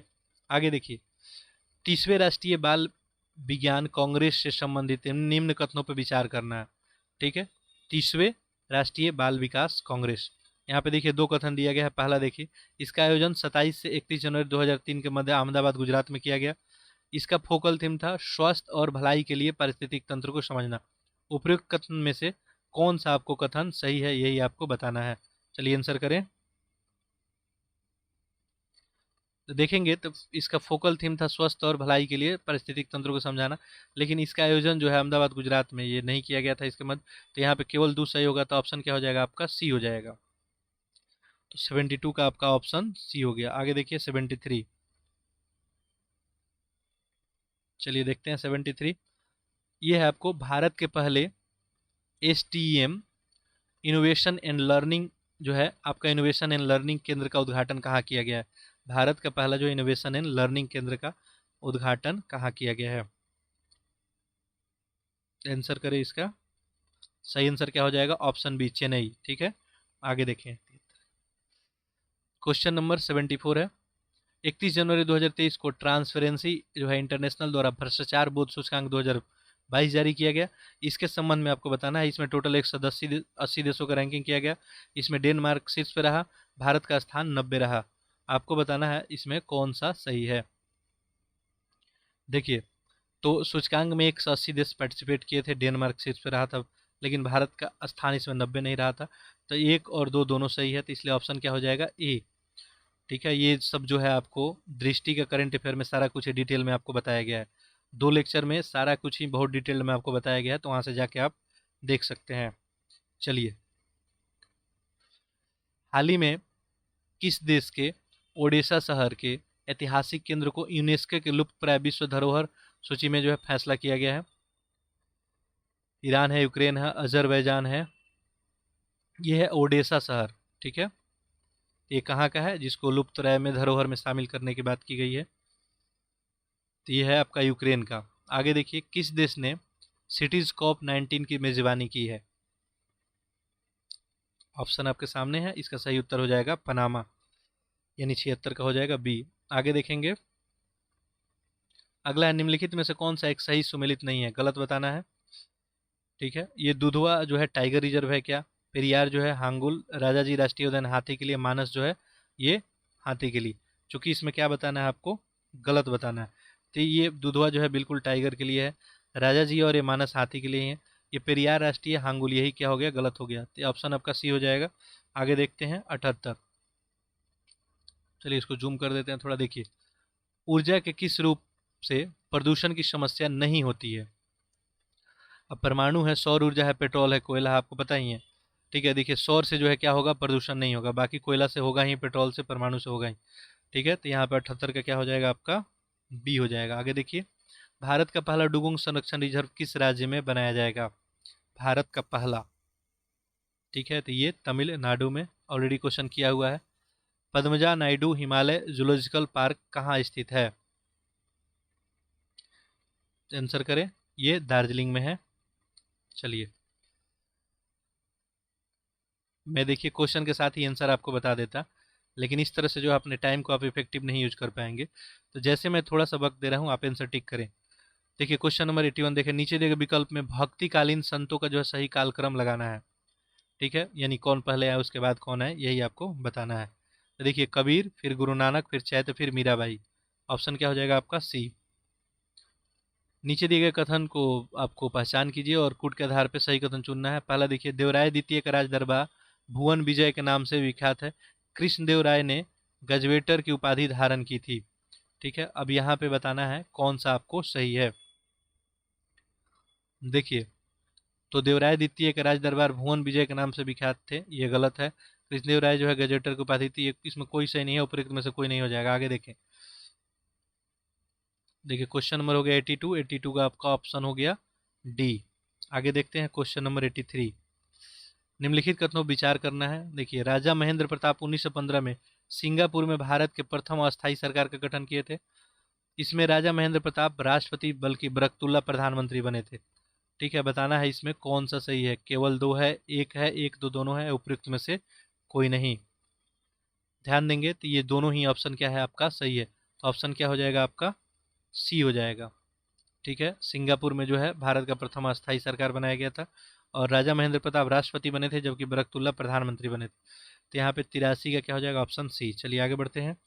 क्वेश्चन नंबर 84 है, कांग्रेस का अधिवेशन है और अध्यक्षता किसने किया। ठीक है, दिख रहा होगा, चलिए जूम इन कर देते हैं। देखिए, तो आपको ऑप्शन भी अब दिख रहा होगा। ये आपको अवार्डी अधिवेशन है, मेरठ का है, मद्रास का है, कलकत्ता का है। ठीक है, तो इसका अध्यक्षता जो है किसके द्वारा किया गया है, यही आपसे जनरली पूछा जा रहा है। अब देखिए, इसमें आपको जो भी कंफर्म याद है उसको सबसे पहले देख के और टिक कर लें। यदि आपका आंसर उससे काम हो जाता है तो फिर कोई दिक्कत नहीं होगा, जो यदि एक आध नहीं भी याद है तो कोई दिक्कत नहीं, एलिमिनेट करके आप जो है आंसर कर सकते हैं। ठीक है, चलिए आंसर आप लोग कर लिए होंगे। देखिए इसमें देखेंगे तो ये आपको कलकत्ता अधिवेशन जो है श्रीमती नेलू सेनगुप्त, इसके बाद देखेंगे तो मद्रास जो है आपको एम अंसारी, और नेक्स्ट देखेंगे आप मेरठ अधिवेशन तो ये कृपलानी हो जाएंगे, और आवरी अधिवेशन जो है आपको ये उछंग गाय राय नवल राय देबर। तो यहाँ पे ऑप्शन क्या हो जाएगा आपका, ऑप्शन हो जाएगा बी। ठीक है, तो 84 का ऑप्शन आपका हो जाएगा बी। आगे देखिए, निम्नलिखित में कौन सा शासक, ठीक है देखिए, गवर्नर जनरल ने सार्वजनिक निर्माण विभाग का गठन नहीं किया था। ठीक है, किसके द्वारा नहीं किया गया था, देखिए यहाँ पे क्या दिया है, फिरोज शाह तुगलक है, मोहम्मद बिन तुगलक है, शाहजहां, और यहाँ पे डलहौजी है जो आपको विजुअल नहीं हो पा रहा होगा। ठीक है, बताइए किसके द्वारा जो है गठन नहीं किया गया था। तो देखिए, फिरोज शाह तुगलक के द्वारा बिल्कुल किया गया था, शाहजहां के द्वारा भी, या डलहौजी के द्वारा किया गया, मोहम्मद बिन तुगलक के द्वारा नहीं किया गया था। तो यहाँ पर ऑप्शन क्या हो जाएगा आपका, 85 का बी हो जाएगा। चलिए क्वेश्चन नंबर 86 देखते हैं। देखिए, जजिया कर के बारे में सही कथन को पहचानना है और आपको फिर उत्तर देना है। यहाँ पे 4 ऑप्शन है। ठीक है, आंसर कीजिए आप लोग। देखिए, पहला दिया है, जजिया कर लगाने वाला पहला शासक फिरोज शाह तुगलक था। तो ये स्टेटमेंट तो आपको क्या हो गया, गलत हो गया। फिरोज शाह तुगलक ने जजिया को खराज से पृथक करके बनाकर इसे ब्राह्मणों पर आरोपित किया था, ये सही है। कश्मीर में सर्वप्रथम जजिया कर लगाने वाला शासक जैनुद्दीन आबदीन था, यह भी गलत है। मोहम्मद शाह रंगीला ने सदा के लिए जजिया कर को समाप्त कर दिया था। तो ये दोनों स्टेटमेंट सही है। 2 4, तो ऑप्शन जो है 86 का क्या हो जाएगा, यहाँ पे डी हो जाएगा। ठीक है, आगे बढ़ते हैं। क्वेश्चन नंबर 87 देखिए, मोहम्मद गजनबी, इनके बारे में बताना है आपको। भारत पे आक्रमण का कालक्रम इनको लगाना है कि मोहम्मद गजनबी जो है कहाँ कहाँ आक्रमण कब कब किए थे। कलिंजर है, मुल्तान है, सिंध पे जाटों का हमला है, सोमनाथ मंदिर पे आक्रमण। ठीक है, तो इसका आंसर करें। चलिए ऑप्शन आपको दिख ही रहा होगा, देखिए। तो सबसे पहले जो है इनका आक्रमण हुआ मुल्तान वाला, दो एक हो जाएगा, फिर कलिंजर, फिर आपको सोमनाथ, और फिर आपको सिंध पे जाटों को दंडित करने हेतु अभियान। क्योंकि जब लौट रहे थे तब जाट भी इन पे एक बार हमला किए थे, तो ये वहाँ पे हमला किए थे। तो 2 1 4 3 हो जाएगा। ऑप्शन देखें, ऑप्शन क्या हो जाएगा, डी। तो 87 का आपका डी हो गया। आगे देखिए क्वेश्चन नंबर 88। यहाँ पे सूची 1 को सूची 2 से सम्मिलित करना है। ठीक है, अब कौन सा जो है विभाग इनके द्वारा स्थापित किया गया था। चलिए ऑप्शन दिख ही रहा होगा, करें आप इसे। ठीक है, देखिए ये मोहम्मद बिन तिगलक दीवाने रियासत। ठीक है, तो ए का जो है 4 हो गया। उसके बाद ध्यान देंगे, तो क्वेश्चन नंबर कितना है, 88 है। ठीक है, तो देखिए ए का 4 जो है ऑप्शन बी और सी में आपको दिख रहा है। ठीक है, तो ऑप्शन बी और सी में आपको दिख रहा है यहाँ पे। फिर देखें, ए और डी तो एलिमिनेट हो गया है। फिरोज तुगलक, तो फिरोज तुगलक के द्वारा इसमें क्या किया गया था आपको। फिर अलाउद्दीन खिलजी है, और लास्ट में नसरुद्दीन मोहम्मद है। आंसर कर लिए होंगे आप लोग।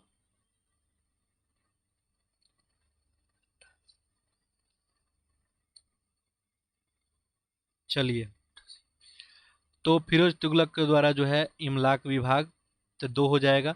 अलाउद्दीन खिलजी के द्वारा दीवाने मुस्तखराज था।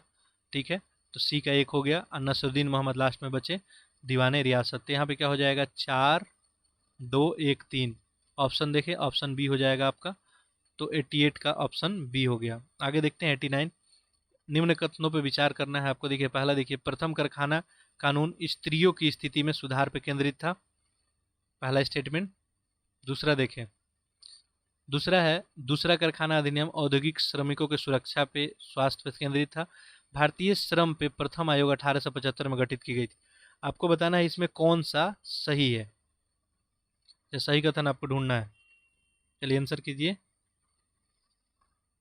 देखिए यहाँ पे भारतीय श्रम के लिए प्रथम आयोग जो है 1875 में गठित किया गया था, यही स्टेटमेंट सही है। पहला स्टेटमेंट, दूसरा दोनों क्या है, गलत है। आपको केवल जो है पहला देखिए, यहाँ पे स्टेटमेंट में क्या मेंशन किया था कि प्रथम कारखाना केवल स्त्रियों को सुधार के लिए था। ऐसा कुछ था नहीं, केवल स्त्रियों के लिए नहीं था, केवल वर्ड यूज किया था। स्त्रियां भी उसमें शामिल थी, बट केवल नहीं। तो यहाँ पे ऑप्शन बी हो जाएगा। 89 का बी हो गया। आगे बढ़ते हैं 90। नील आंदोलन से संबंधित निम्नलिखित कथनों पर विचार करना है। ठीक है, और यहाँ पे आपको 4 कथन दिया गया है, फिर सही कथन आपको चुनना है। देखिए पहला कथन क्या है, पहला कृषक विद्रोह था, तो ये बात सही है। नील आंदोलन 1950 से 55 के मध्य बंगाल में हुआ, ये तो गलत हो गया। ये 50 से 55 ये तो बाद में हो गया, आज़ादी के बाद, ये तो गलत हो गया बिल्कुल। इस समय भारत का गवर्नर जनरल लॉर्ड डलहौजी था, तो ये भी आपको गलत। सीटोन कार की अध्यक्षता में नील आयोग का गठन किया गया था, जिसे नील आंदोलन के किसानों से जुड़ी समस्या का जांच करना था। ठीक है, तो यहाँ पे जो है 1 और 4 दोनों सही है, तो ऑप्शन क्या हो जाएगा आपका, 90 का जो है सी हो जाएगा। आगे बढ़ते हैं क्वेश्चन नंबर 91। भीमराव अम्बेडकर के संबंध में आपको बताना है। देखिए 4 स्टेटमेंट है, क्वेश्चन तो पूरा विजुअल हो पा रहा होगा। आपको उपयुक्त में से कालक्रम अनुसार क्या करना है, व्यवस्थित करना है। तो देखिए, द ऑल इंडिया जो है डिप्रेस्ड क्लास फेडरेशन की स्थापना किया गया था, फिर बहिष्करणी हितकारिणी सभा का, फिर बहिष्कृत भारत पत्रिका, और फिर अनुसूचित जाति परिसंघ का स्थापना। तो ये बिल्कुल क्रमवार ही है, तो आपका क्या हो जाएगा, ऑप्शन 1 2 3 4। 91 का ये हो जाएगा। 92 देखें, यहाँ पे सूची का मिलान करना है। गृहीत लक्षण है और स्रोत जो है संविधान है, यानी कहाँ से जो है कौन ग्रहण किया गया है। सिंपल सा आपको बात यही पूछा जा रहा है। क्वेश्चन नंबर है आपको 92। ठीक है, अभी नहीं दिख रहा होगा, अब आपको दिख रहा होगा ऑप्शन। ठीक है, ऐसे आप इसको मैच करें। ठीक है, ये सब उपराष्ट्रपति का पद वगैरह जो है कहाँ से लिया गया है, 92। चलिए देखिए यहाँ पे, तो विधि द्वारा जो है स्थापित प्रक्रिया कहाँ से था, आपको जापान से था, तो एक का 4 हो गया। ठीक है, संसद के दोनों सदनों में संयुक्त बैठक वाला प्रावधान ऑस्ट्रेलिया, 1 हो जाएगा। सर्वोच्च न्यायालय का सलाहकारी क्षेत्राधिकार, ये आपको कनाडा हो जाएगा। उपराष्ट्रपति का पद अमेरिका से, तो 4 1 3 2 हो जाएगा। 4 1 3 2। ठीक है, ये ऑप्शन की कौन सा क्वेश्चन है, 92। 92 का ऑप्शन हो जाएगा बी, 4 1 जो है 3 2। ठीक है, तो 92 हो गया अपना। चलिए 93 देखते हैं। देखिए लेक्चर को जो है आप लोग चाहें तो बहुत जल्दी में देखना है तो आप 1.5 या 1.75 1.25 या आप 2 करके देख सकते हैं। आगे देखेंगे क्वेश्चन नंबर 93। देखिए यहाँ भी आपको मिलान ही करना है। चलिए इसको जूम इन ही कर देते हैं। देखिए अब ऑप्शन आपको दिख रहा होगा, राष्ट्रपति के क्षमादान की शक्तियों को सुमेलित करना है। 93।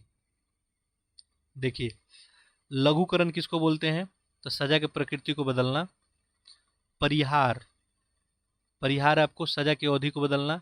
विराम, यह किसी दंड के कुछ समय के लिए टालने की प्रक्रिया संबंधित है।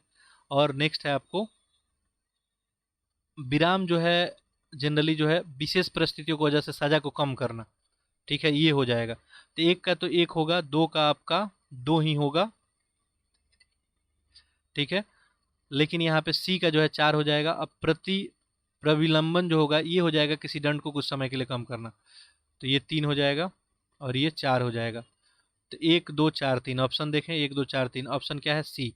तो 94 का आपका ऑप्शन सी हो गया। 93 है ना, 93 का ऑप्शन सी हो गया। आगे देखिए 94, यहाँ पे देखिए क्या पूछा जा रहा है, ताम्र संचय संस्कृति का सबसे बड़ा संचय कहाँ से प्राप्त होता है।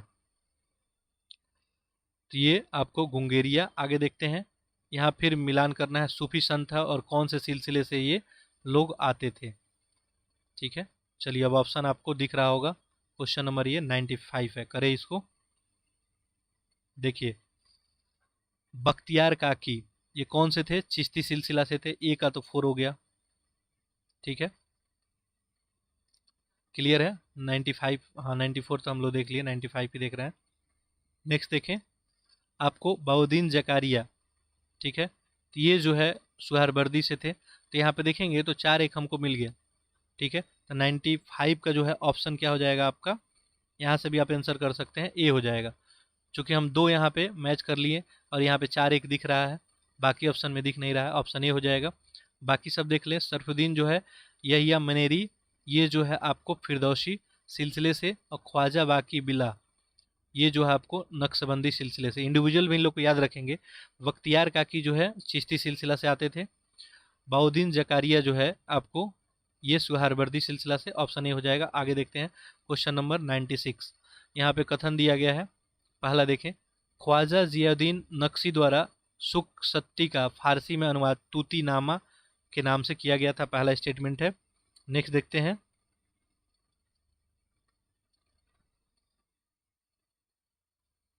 नेक्स्ट देखिए, शक सप्तती की रचना चिंतामणि भट्ट द्वारा संस्कृत में की गई थी। तो ये बात सही है, इन्हीं के द्वारा की गई थी। और इसका जो है ध्यान दीजिए, पहला स्टेटमेंट क्या था, ख्वाजा जियाउद्दीन नक्शी के सुख संति का फारसी में अनुवाद तूती नामा से किया गया था, तो ये भी सही है। तो यहाँ पे क्या हो जाएगा, एक दो दोनों ही सही है। तो ऑप्शन देखें, ऑप्शन क्या हो जाएगा आपका सी। 96 का सी। 97 देखते हैं, मुगल काल की राजधानी के बारे में नीचे दिए गए शहरों में कौन सा शहर मुगल राजधानी में शामिल नहीं थी। ठीक है, इनमें कौन मुगल राजधानी कभी नहीं बनी थी, ये आपसे पूछा गया है, आंसर करें इसका। देखिए बुरहानपुर, जौनपुर है, देवराई और मांडू है। तो यहाँ पे जो है देवराई और मांडू ये कभी इसका राजधानी नहीं रहा था, ऑप्शन क्या हो जाएगा, सी हो जाएगा। आगे देखते हैं क्वेश्चन नंबर 98। निम्नलिखित कथनों पर विचार कीजिए। यहाँ पे देखिए 3 कथन है। शमतियाऊ अधिनियम डॉक्टर जो है आपको हरबिलास सारदा के प्रयत्नों को पारित हुआ था। गवर्नर जनरल एलन बोरो ने 1843 में 7वें नियम द्वारा दास प्रथा को समाप्त किया था। नरबली प्रथा के दमन हेतु हार्डिंग प्रथम ने कैंपबेल नामक अधिकारी को नियुक्त किया था। ये 3 स्टेटमेंट है, आपको इसमें से बताना है कि कौन सा आपको सही है। चलिए आंसर करें। देखिएगा तो इसमें नरबली प्रथा के दमन के लिए हार्डिंग प्रथा ने कैंपबेल नामक अधिकारी को नियुक्त किया था, ये तो स्टेटमेंट क्या है, सही है। बाकी दोनों स्टेटमेंट यहाँ पे सही नहीं, तो आपका क्या हो जाएगा, केवल 3 यानी ऑप्शन सी हो जाएगा, 98 का सी। चलिए आगे बढ़ते हैं। 99, ब्रिटिश राज के विदेश नीति के संबंध में कथन पे विचार करना है। अब देखिए यहाँ पे 3 कथन दिया गया है। पहला है, पहला आंग्ल जो है बर्मा युद्ध गवर्नर जनरल लॉर्ड हेस्टिंग के काल में हुआ।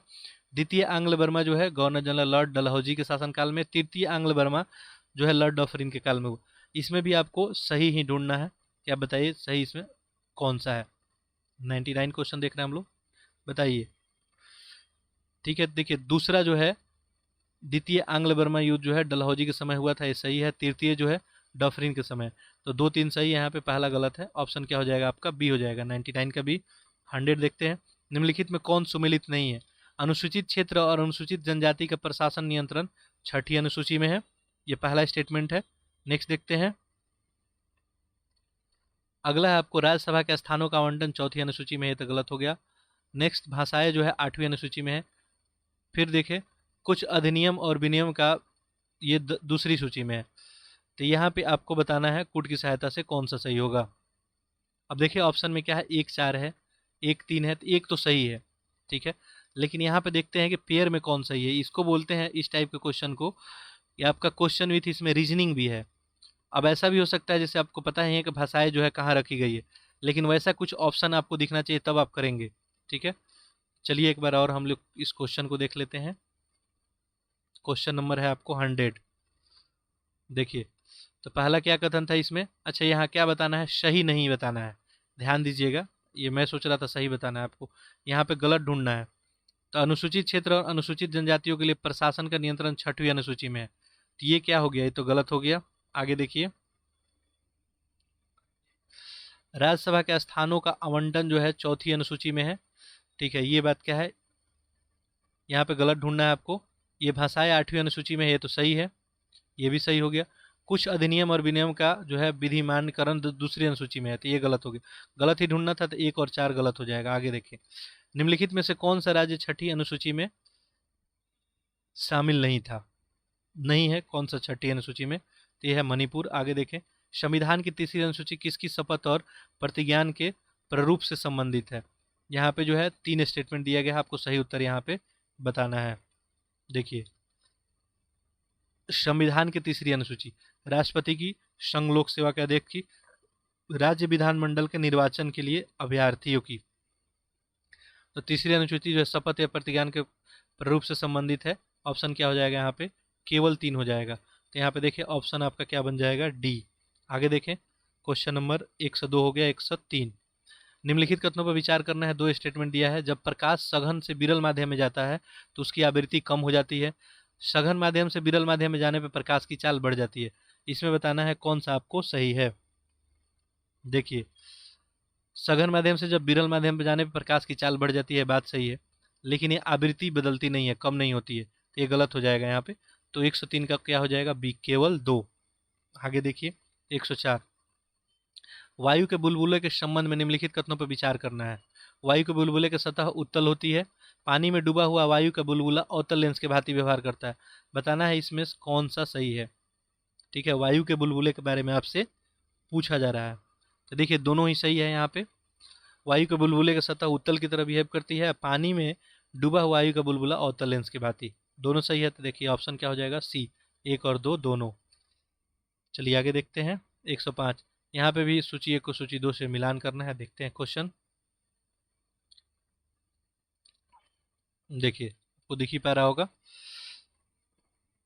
चलिए तो इसको करें। बेसल्स आपको कन्वेंशन है, पारे पर मिनीमाता कन्वेंशन है, स्टॉकहोम कन्वेंशन है, वियना कन्वेंशन, इधर ईयर दिया है, इसको मैच करें। देखिए, तो बेसल्स जो है 1989 में हुआ था, पारे पर मिनीमाता कन्वेंशन 2013 में हुआ था, नेक्स्ट स्टॉकहोम 2001 में हुआ था, और वियना 1985 में। तो यहाँ पे एक का एक, यहाँ पे एक का ए, बी का 2, तो ऐसे क्या हो जाएगा? ऑप्शन ए हो जाएगा। तो 105 का ऑप्शन आपका ए हो जाएगा। आगे देखें, कौन सी नीति निरसक तत्व 42 संविधान संशोधन अधिनियम 1976 में नहीं जोड़ा गया था? ठीक है, इनमें कौन जो है नहीं जोड़ा गया था, ये पूछा जा रहा है। आंसर करें इसका। देखिए, पहला, बच्चों के स्वास्थ्य के लिए अवसरों को सुरक्षित करना है, समान न्याय और गरीबी को निःशुल्क विधिक सहायता, ये भी था, वनों और वन जीवों की रक्षा करना है, कृषि और पशुपालन का आधुनिक और वैज्ञानिक रूप से संगठित करना। तो आधुनिक और वैज्ञानिक रूप से संगठित करने के लिए बात यहाँ पे नहीं की गई थी, तो ऑप्शन क्या हो जाएगा? 106 का डी। आगे देखिए, क्वेश्चन नंबर देखते हैं 107। निम्नलिखित में से कौन सा मध्य पाषाण युगीन स्थलों में पशु के साक्ष्य मिलते हैं? ठीक है, मध्य आप देखेंगे पाषाण काल में तो पशु के साक्ष्य हमें प्राप्त हुए हैं जगह जगह से, उनमें कहाँ से मिलता है? सही उत्तर आपको चयन करना है। देखिए, तो बगौर से मिला है, बिल्कुल, आदमगढ़ से भी मिला है, ये लखनाज दमदमा से यहाँ से नहीं मिला है।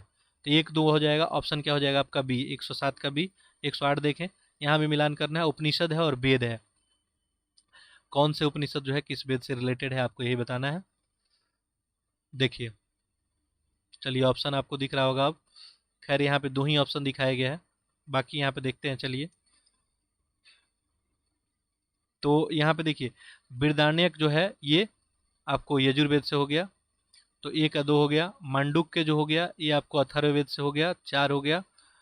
कौस्तिकी ये आपको ऋग्वेद से, और छांदोग्य जो है सामवेद से।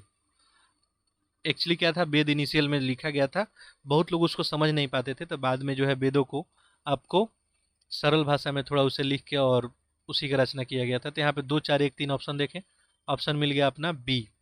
ठीक है, तो क्वेश्चन नंबर कितना था, 108 का ऑप्शन आपका बी हो गया। आगे देखते हैं क्वेश्चन नंबर 109। यहाँ पे देखिए अकबर के शासनकाल के संबंध में निम्नलिखित घटनाओं को सुमेलित कीजिए और नीचे दिए गए कूट के आधार पर उत्तर का चयन कीजिए। एक तरफ घटना है, एक तरफ वर्ष है। ठीक है, तो यहाँ भी क्या करना है आपको, मिलान ही करना है। देखिए बहुत सारा क्वेश्चन इसमें ऐसे दे दिया गया, इसीलिए टाइम थोड़ा सा एक्सपेंड हो जाता है। देखिए मजहर की घोषणा जो है, यहाँ पे क्वेश्चन नंबर कितना एस्केप हो गया, क्या कुछ नहीं, 109 ही है। 100 हम लोग 8 कर लिए थे, 109 ही करना। अकबर के शासनकाल के संबंध में बताना है। ठीक है, 109। देखिए देखिए तो मजहर की घोषणा जो है ये 1579 में, तो ए का तो 4 हो गया। अच्छा यहाँ पे देखिए 4 ऑप्शन में, तो यहाँ पे सी में दिख रहा है और डी में भी दिख रहा है। ठीक है, अब दोनों में देखते हैं। मालवा विजय जो है ये कब हुआ था आपको, तो ये आपको हुआ था 1591 में। तो यहाँ पे देखिए 4 2, यहाँ पे हमारा ऑप्शन मिल गया। ऑप्शन क्या हो जाएगा आपका, सी हो जाएगा। 2 ही ऑप्शन से यहाँ पे हम आंसर कर सकते हैं, बाकी देखने के लिए देख सकते हैं। ठीक है, तो 109 का जो है आपका आंसर क्या हो जाएगा, सी हो जाएगा। बाकी देखें यहाँ पे, तो आईने दहसाला जो है आपको ये हो जाएगा 1580। सती प्रथा पे निषेध जो है ये हो जाएगा 1562। आगे देखिए प्रेशर कुकर में खाना जल्दी पक जाता है, अब इसका कारण क्या होता है। जल का क्वथनांक बढ़ जाता है, वायु दाब बढ़ जाता है, ये भी दोनों यानी में से कोई नहीं। आंसर आप लोग कर लिए होंगे, ये भी दोनों हो जाएगा। क्वथनांक बढ़ जाता है, देखिए दाब बढ़ता है, दाब बढ़ने की वजह से क्वथनांक बढ़ जाता है। ठीक है, पानी जो पहले 100 डिग्री सेल्सियस पे बॉयल होता है, वो 100 डिग्री पे नहीं होकर अधिक पे बॉयल होता है, इसलिए प्रेशर कुकर में खाना जल्दी पक जाता है। आगे देखिए क्वेश्चन नंबर देखते हैं 111। ये सूची 1 को सूची 2 से सम्मिलित करना है यहाँ पे। ठीक है, तो पूरा पेपर में ही सम्मिलित करना है, यहाँ पे लाइन से ही दे दिया गया है। देखिए ये एक तरफ जो है आपको पिक्रिक अम्ल दिया है। क्वेश्चन नंबर हम लोग कितना कर रहे हैं, 111। ठीक है, आंसर करें इसका।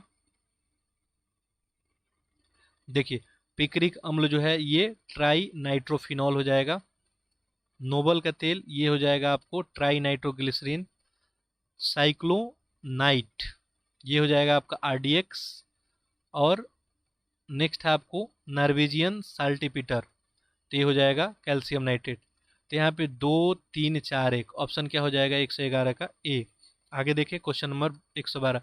निम्नलिखित कथनों पर विचार करना है। पारा का क्विक सिल्वर भी कहा जाता है, लेड ऑक्साइड को व्हाइट लेड भी कहा जाता है, आयरन सल्फेट को झूठा सोना भी कहा जाता है। इसमें से कौन सा कथन सही है आपको बताना है, आंसर करें। तो देखिए पारा को क्विक सिल्वर भी कहा जाता है, लेकिन आयरन सल्फेट को जो है यहाँ पे झूठा सोना नहीं कहा जाता है, और ये व्हाइट लेड भी लेड ऑक्साइड को, तो यहाँ पे तो गलत है। सही बताना था तो केवल एक सही है, तो ऑप्शन देखें। ऑप्शन आपका क्या हो जाएगा, बी हो जाएगा। 112 का बी। 113 देखते हैं। निम्नलिखित में से किसे जो है स्ट्रेंजर गैस भी कहा गया है। स्ट्रेंजर गैस, चलिए जूम कर लेते हैं। स्ट्रेंजर गैस जो किसको कहा गया, आंसर करें। ये जीनॉन को कहा गया है। आगे देखें निम्नलिखित कथनों में से आपको सही नहीं है, चलिए जूम इन फिर करना ही पड़ेगा। यहाँ पे देखें तो स्टेटमेंट ये आपको दिया गया है 4, इसमें आपको गलत ढूंढना है, आंसर करें। क्योटो प्रोटोकॉल जो है 1997 में अपनाया गया, जो ग्रीन हाउस गैस के उत्सर्जन और उनके व्यापार से संबंधित। तो पहला ये स्टेटमेंट क्या मिल गया आपको, गलत मिल गया। तब आगे पढ़ने की जरूरत है नहीं, क्योंकि 4 ही स्टेटमेंट दिया गया है, पहला ही आपको क्या मिल गया, गलत मिल गया। तो 114 का क्या हो गया आपको, ए हो गया। आगे देखिए क्वेश्चन नंबर 115। भारत के संविधान संशोधन के संदर्भ में निम्नलिखित अनुसूचियों में कौन सी संसद की साधारण बहुमत द्वारा संशोधित की जा सकती है। देखिए साधारण बहुमत द्वारा कौन सा संशोधन जो है किया जा सकता है, यही पूछा। चौथी अनुसूची में, दूसरी में, छठी में, सातवीं में, नीचे दिए गए कूट के हेल्प से आपको बताना है। देखिए दूसरी अनुसूची में किया जा सकता है, नेक्स्ट देखेंगे तो छठी में किया जा सकता है, चौथी और सातवीं में नहीं किया जा सकता। तो यहाँ पे दूसरी और तीसरी देखें, यहाँ पे 1 और 3 कहाँ पे है, ऑप्शन बी में है। तो 115 का क्या हो जाएगा, ऑप्शन आपका बी। किन राज्य संबंधों के मुद्दों को परीक्षण करने के निम्नलिखित में से किन समिति आयोग का गठन किया गया था। केंद्र राज्य संबंध के मुद्दों का परीक्षण करने के लिए। अच्छा, यहाँ पे देखें तो ऑप्शन जो है आपको 4 दिया है, नीचे दिए गए कोड के हेल्प से आपको उत्तर आपको बताना है। आंसर करें इसका। तो देखिए, ये पुंछी आयोग बना था, सही है। मलिमत समिति ये नहीं बना था। सरकारिया और राजमनार, ये तीनों जो है आपको केंद्र राज्य संबंध के मुद्दों को परीक्षण के लिए था। तो 1 3 4 ऑप्शन में देखें, ऑप्शन बी हो जाएगा 1 3 4। तो 116 का बी। आगे देखते हैं 117, निम्नलिखित में से कौन सी समितियां भारत में पुलिस सुधार से संबंधित है। ठीक है, यहाँ पे देखिए अगला पेज में देखते हैं ऑप्शन। चलिए यहाँ पे देखिए, नीचे दिए कोड के हेल्प से आपको बताना है, ऐसे ऑप्शन दिया गया है आपको। देखिए, देखते हैं इसको। पुलिस संबंधित है तो रिवेरा समिति थी, नरेश चंद्र समिति और मलिमत, ये पुलिस से। ये पद्मैया समिति जो है ये नहीं था। तो यहाँ पे जो है क्या हो जाएगा आपको 1 3 4 ऑप्शन देखें 117 का 1 3 4 ऑप्शन कहाँ है, सी है। तो 117 क्या हो जाएगा आपका, सी हो जाएगा। आगे बढ़े 118, फिर अनुच्छेद है और कौन सा विषय वस्तु है इसमें आपको बताना है। सेम वही कहानी है, फिर आपको मिलान करना है। चलिए इसको जूम इन कर लेते हैं, अब दिख रहा पा रहा होगा आपको। देखिए यहाँ पे नीचे जो है आंसर है। ठीक है, आंसर करें इसको। देखिए अनुच्छेद 47, इसमें पोषाहार स्तरों को ऊंचा करने के लिए राज्य का कर्तव्य है। तो 1 का 2 हो गया, और ऑप्शन हमको 1 का 2 जो है बी में ही दिख रहा है। तो यदि एक ही आप कर लिए तो आप जो है आगे बढ़ सकते थे। बी ऑप्शन ही आपका क्या होगा, सही होगा। ठीक है, तो 118 का बी बनेगा। बाकी आगे देख लेते हैं। तो ये आपका अनुच्छेद जो है 46 से अनुसूचित जाति और अनुसूचित जनजातियों के शैक्षिक और आर्थिक हितों के अभिवृद्धि की बात करता है। नेक्स्ट आपका अनुच्छेद जो है 43 बी, ये जो है सहकारी समिति के संवर्धन। और अगला है 43 ए, जो है आपको उद्योगों के प्रबंधन में कर्मकारों का भाग लेना। आगे देखते हैं। चलिए फिर वैसे ही सेम क्वेश्चन आ गया, अनुच्छेद है विषय वस्तु है। ठीक है, चलिए इसको थोड़ा जूम कर लेते हैं। देखिए, तो एक तरफ अनुच्छेद है और एक तरफ क्या है आपका विषय वस्तु है। ये क्वेश्चन नंबर आपका है 119। ठीक है, तो आपको ऑप्शन भी दिख रहा होगा, आंसर करें इसका। देखिए, अनुच्छेद 53 जो है संघ की कार्यपालिका शक्ति है। तो 1 का तो 3 हो गया, और देखिए 1 का 3 ऑप्शन सी में ही दिख रहा है। तो आपका आंसर तो यहीं से हो गया 119 का सी। बाकी देखें तो अनुच्छेद 54 जो है राष्ट्रपति के निर्वाचन से है। अनुच्छेद 55 जो है राष्ट्रपति के चुनाव की रीति से है। और अनुच्छेद 56 जो है राष्ट्रपति की पदावधि से है। आगे देखते हैं। तो ये 119 का आपका सी हो गया। 120 देखें, भुगतान संतुलन के संदर्भ में निम्नलिखित कथनों पर विचार करना है। अल्पावधि विदेशी ऋण, माल का निवल निर्यात। आगे देखते हैं।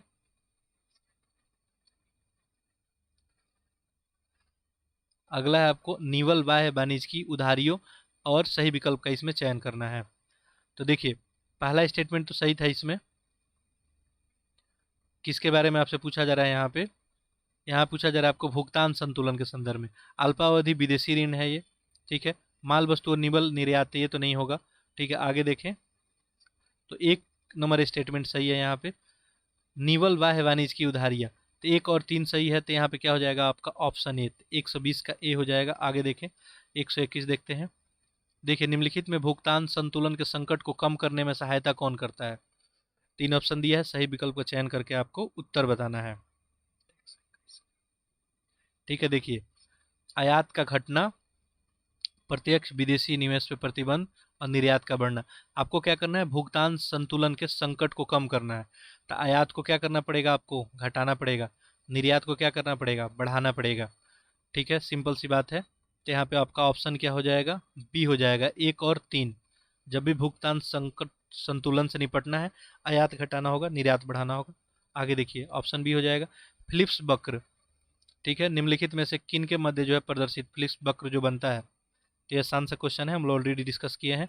मुद्रास्फीति और बेरोजगारी के बीच जो है ये ग्राफ जो है आपको खींचा जाता है। आगे देखें, क्वेश्चन नंबर 123 देखें, निम्नलिखित सूचकांकों में कौन सुमेलित नहीं है, गलत आपको बताना है इसमें। चलिए आंसर करें इसका। देखिए, गलत चूंकि ढूंढना है यहाँ पे। उपभोक्ता मूल्य सूचकांक, केंद्रीय सांख्यिकी संगठन ही सही है। औद्योगिक उत्पाद, औद्योगिक नीति संवर्धन सूचकांक, ये गलत हो गया। थोक मूल्य, केंद्रीय सांख्यिकी, तो ये 2 3 क्या हो गया आपको गलत। तो यहाँ पे जो है ऑप्शन क्या हो जाएगा, ऑप्शन सी हो जाएगा, 123 का सी। आगे देखिए, न्यूनतम समर्थन मूल्य एमएसपी के संदर्भ में बताना है। यहाँ पे ध्यान दीजिएगा, असत्य आपको कथन बताना है, कौन सा गलत है। ठीक है, देखिए, तो न्यूनतम समर्थन मूल्य घोषणा कृषि लागत और मूल्य के आयोग द्वारा की जाती है, ये तो बात सही है। न्यूनतम समर्थन मूल्य वह मूल्य है जिस पे भारतीय खाद्य निगम बिक्री करती है खाद्यान्नों का, ये बात भी सही है। तो यहाँ पे चूंकि असत्य ढूंढना है तो कोई नहीं है, तो ना तो एक ना ही दो, 124 का क्या हो जाएगा आपको, डी हो जाएगा। 125 देखते हैं, जापान के संदर्भ में निम्नलिखित कथनों पर विचार करना है। हेगोड़ा जापान का सबसे बड़ा द्वीप है, जापान की राजधानी टोक्यो होन्शु द्वीप पे स्थित है। ठीक है, अब देखते हैं ऑप्शन, क्वेश्चन नंबर 125 देख रहे हैं हम लोग। ठीक है, ऑप्शन देखते हैं, चलिए थोड़ा सा वेट करेंगे,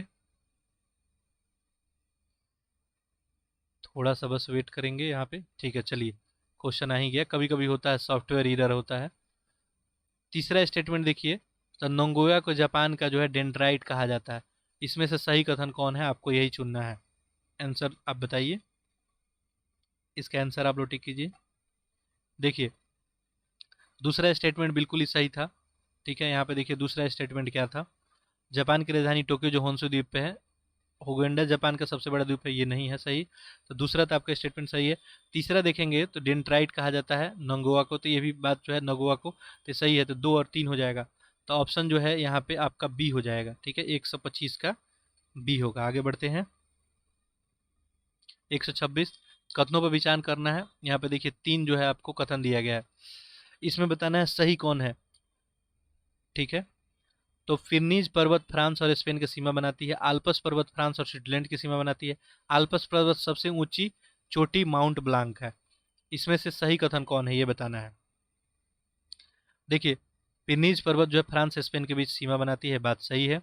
और आल्पस पर्वत सबसे ऊंची जो है इसका चोटी माउंट ब्लांक है आल्पस पर्वत में, ये भी सही है। ऑप्शन 1 और 3, ऑप्शन क्या हो जाएगा, ए। 126 का ए। 127, निम्नलिखित श्रेणी को उत्तर से दक्षिण में आपको क्रम लगाना है। अभी भी एक तरह का मैपिंग और एक तरह से आपका नॉलेज का टेस्ट है। ये जास्कर श्रेणी, ये पर्वत श्रेणी जो है आपको कहाँ से कहाँ, उत्तर से दक्षिण है।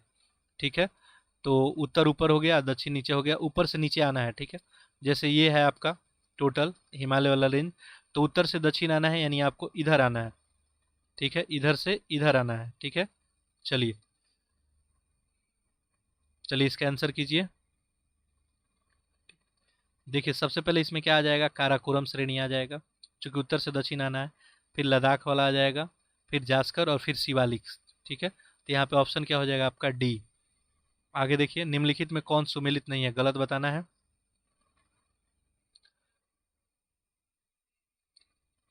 देखिए, क्रोनोमीटर समय को, एनीमोमीटर वायु के वेग को, फैदोमीटर जो सागर की गहराई को, सही है। साइक्रोमीटर शर्करा युक्त विलयन की सांद्रता, यही क्या है, गलत है। तो ऑप्शन ही आपका सही हो जाएगा, 128 का। 129 देखते हैं, फिर यहाँ पे देखिए आपको कूट का आपको यहाँ पे मिलान करना है, फिर से देखेंगे। देखिए, यहाँ पे देखिए, देखिए अल्टीमीटर है, एनेमोमीटर है, फोटोमीटर है और सोलेरीमीटर है। ठीक है, इसमें आपको बताना है कौन सा सही होगा। देखिए, क्वेश्चन नंबर 129 देखते हैं, चलिए उत्तर कीजिए इसका। देखिए, अल्टीमीटर आपको पता है ऊंचाई मापने के लिए हम लोग यूज करते हैं, तो एक का तो 3 हो जाएगा। और ऑप्शन देखें तो 1 का 3 हमको डी में मिल गया, यानी ऑप्शन क्या होगा आपका, 129 का डी ही होगा। अल्टीमीटर ऊंचाई में हो जाएगा, एनीमोमीटर किसके लिए होगा, वायु वेग के लिए होगा। ठीक है, फोटोमीटर किसके लिए होगा, आपको प्रकाश की तीव्रता के लिए होगा।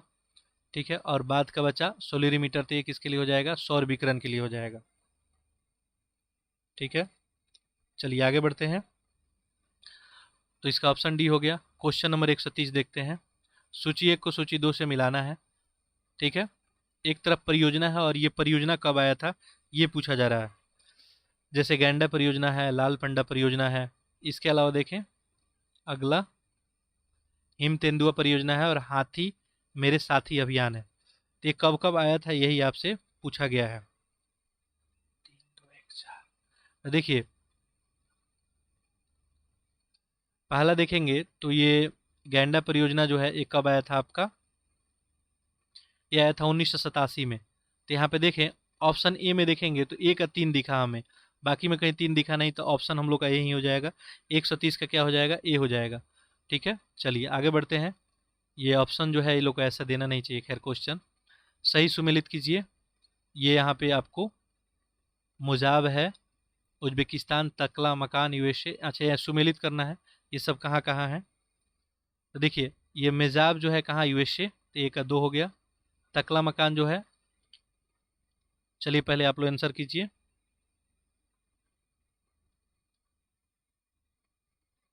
देखिए तो मुजाब जो हो गया आपको यूएसए में हो गया, तकला मकान आपको चीन में, कजीकुल्लम ये उज्बेकिस्तान में, और गिब्सन ये हो जाएगा ऑस्ट्रेलिया में।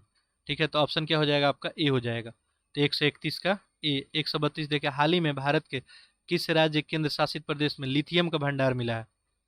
ठीक है, लिथियम का भंडार आपको जो है अभी कहाँ मिला है, तो ये मिला है जम्मू और कश्मीर में। आगे देखें, हाल ही में कौन सा नगर निगम हरित बॉन्ड जारी करने वाला भारत का दूसरा शहरी निकाय बन गया है, हरित बॉन्ड जारी करने वाला। चलिए इसको जूम कर लेते हैं, चलिए आंसर कीजिए। ये कौन है, इंदौर है। आगे देखें, निम्नलिखित में किस बैंक द्वारा ऑफलाइन डिजिटल पेमेंट हेतु ऑफलाइन पे नामक जो है पायलट जो है प्रोजेक्ट परियोजना शुरू की गई है। यानी आप ऑफलाइन ही पेमेंट कर सकते हैं।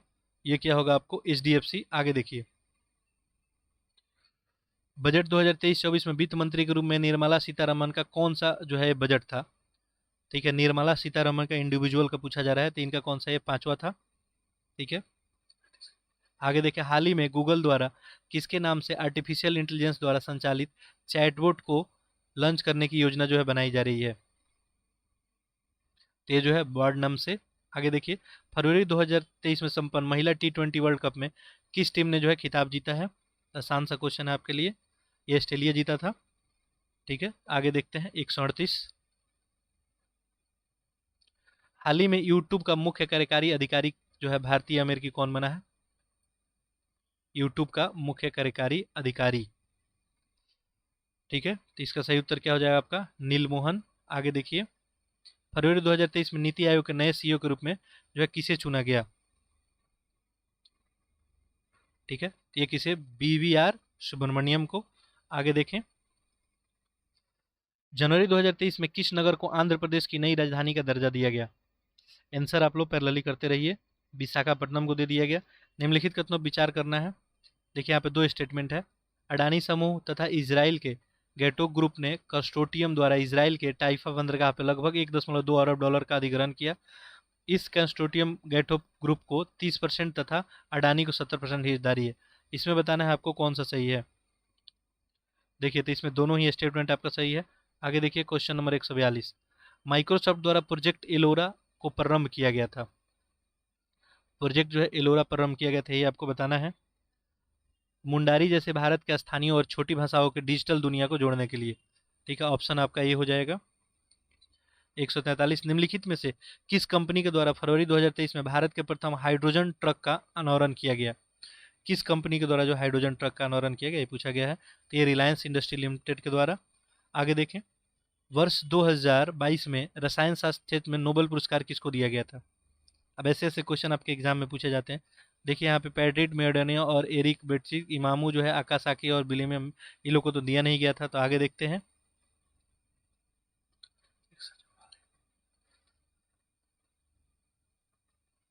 तो 3 लोग को दिया गया था, कैरलिन बार्टोज, मार्टन मिल्डन और केवेरी शार्पलेस को।